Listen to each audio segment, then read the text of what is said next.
নমস্কার বন্ধুরা, আমি আঁখি আর আমার চ্যানেল আঁখিস ফ্যাশনে তোমাদের সবাইকে স্বাগত। দেখো এই বাগদা চিংড়ি বিশাল বড় বড় কিন্তু, জানো তো বাগদা চিংড়িগুলো। আর এই বাগদা চিংড়ি দিয়েই আজকে আমি আলু আর পটল দিয়ে কিন্তু হালকা পাতলা ঝোল করব। দেখো পিঠের যে শিরগুলো, যেগুলো আর কি আমরা কালো মতো হয় বের করে ফেলে দিই, সেইগুলো কিন্তু আমাদের এই দোকানগুলো থেকেই কেটেই ফেলে দেয়, সুবিধা হয়। আর এই মাছগুলো আমি পেয়েছি, আমি থাকি সুইডেনের ম্যালমো শহরের একটা বাংলাদেশি দোকান থেকে এই মাছগুলো আনি। খুব সুন্দর খেতে হয়, একদম দারুণ টেস্টি। আর এই দেখো,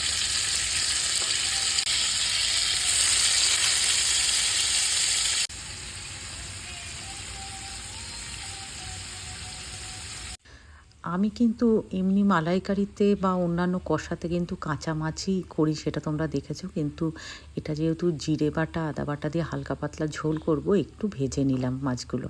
খুব বেশি কড়া করে ভাজবো না, একটু হালকা করে ভেজে নেব।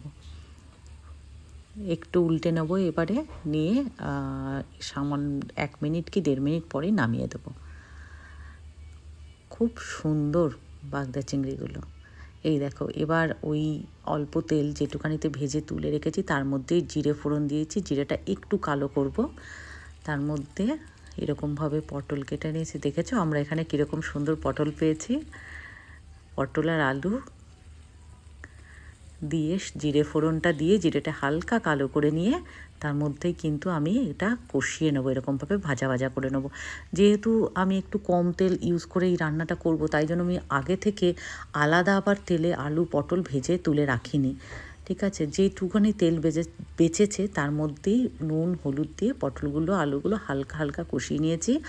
এইবারে ফাঁকা করে একটু দেখতেই পারলে ওর মধ্যে যে মশলাগুলো দিয়েছি সেটা হলো তোমার টমেটো, জিরে বাটা, আদা বাটা আর শুকনো লঙ্কার গুঁড়ো দিতে বাধ্য হয়েছি। আমি দিতাম না, কাঁচা লঙ্কা বাটাই দিতাম।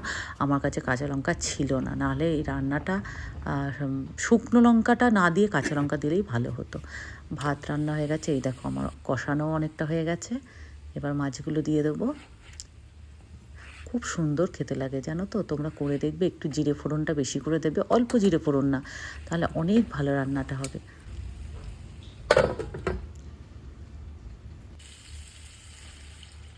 এই দেখো, বেশ অনেকটাই জল দিয়েছি, দিয়ে ফুটিয়ে অনেকক্ষণ ধরে এই দেখো আমার ঝোলটা কমপ্লিট।